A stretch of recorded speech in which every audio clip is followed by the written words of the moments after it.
সকালে যদি কাপড় কাচা থাকে তাহলে কেমন লাগে বলো তো? তো আজকে আমি সকাল 6টায় উঠেছি। তো ওয়েলকাম ব্যাক মাই চ্যানেল। তোমরা সবাই কেমন আছো? আই হোপ সবাই খুব ভালো আছো, আমিও ভালো আছি। তোমাদের সঙ্গে নিয়ে আজকে ব্লগটি স্টার্ট করছি এখন থেকে। তো গাইস দেখো, আমি কাপড় কাচ্ছি। তো দেখো 3 বালতি জামা কাপড় ভেজানো ছিল রাতে, কাল রাতে। আর এরকম করে কাচ্ছি কেন, একজন আমাকে রিকোয়েস্ট করেছিল যে এরকম করে আমি যাতে কাচি জামা, মানে কাপড় কাচি। তো বলেছিল, তো ওই জন্যই আমি এরকম, ওই জন্য নয়, আমি মাঝে মাঝে এরকম করে কাচি, তবে ভিডিও দেওয়া হয়নি। তো আজকে ভাবলাম যে দিই ভিডিওটা। তো দেখো, যখন মোটা কিছু হয় না, মানে এরকম ব্ল্যাঙ্কেট ফ্ল্যাঙ্কেট তুই যখন না, তখন আমি এভাবেই অনেকটা কাচি, আবার হাত দিয়েও কাচি, আবার এভাবেও কাচি। মানে দুটা হাত দিয়ে আবার এদিকে পা দিয়ে এরকম করে কাচি, কারণ পারি না, খুব ভারী।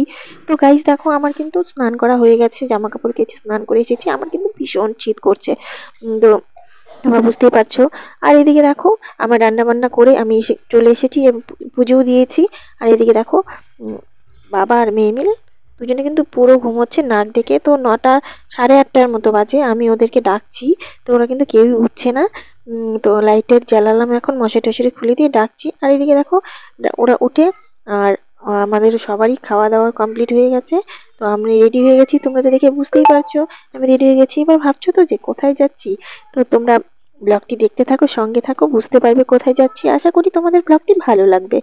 তো গাইজ দেখো, ফাইনালি কিন্তু আমরা সেই স্থানে মোটামুটি চলে এসেছি। মোটামুটি কি আর 5 মিনিটের রাস্তা আছে। তো 5 মিনিটের রাস্তা আছে এখানে। আর এখানে কেন নামলাম বলো তো?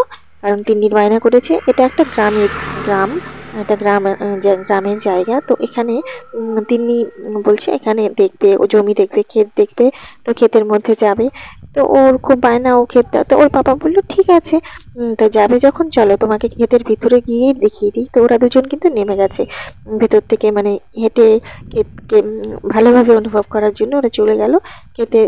দেখো ক্ষেতের মধ্যে তোমরা দেখতেই পাচ্ছ। তো ওরা ক্ষেতের মধ্যে হাঁটাহাঁটি করছে, ঘুরছে। তো ওখানে তো ওখানে বেশি সর্ষে ফুল ছিল না, কয়েকটা কিছু কিছু সর্ষে ফুলই ছিল। তো ওরা ওগুলোই দেখছে। তো যতটা পারলাম দেখাতে দেখছে। আর আমি এখানে রাস্তার উপরেই আছি, নিচে নামিনি আমি। আর এদিকে আমি এখানে তো দাঁড়িয়ে আছি, আর ওরা আসছে।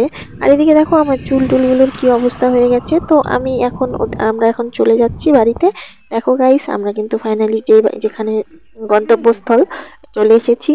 তো এই দেখো, তো গ্রামের পরিবেশ, গ্রামের বাড়ি। তো বুঝতেই পারছো তোমরা, তো এখানে একটা আমার দাদুর বাড়ি, সেখানে এসেছি। আর এদিকে দেখো, এসে বসে আছি। আর আমার খুব মানে গরম লাগছিল, রোদ্র উঠেছে প্রচুর, ওই জন্য আমি জ্যাকেটটা খুলে নিয়েছি। আর তিন্নিকে জ্যাকেটটা খুলে দিয়েছি। ভিতরে একটা ওকে আমি খানিকের মতো পরিয়েছি, যেহেতু ওই জন্য জ্যাকেটটা খুলে দিয়েছি।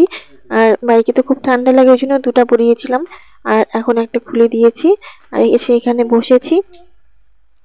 আর তিনি তো মানে ওর খুব ভালো লাগছিল এখানকার জায়গা।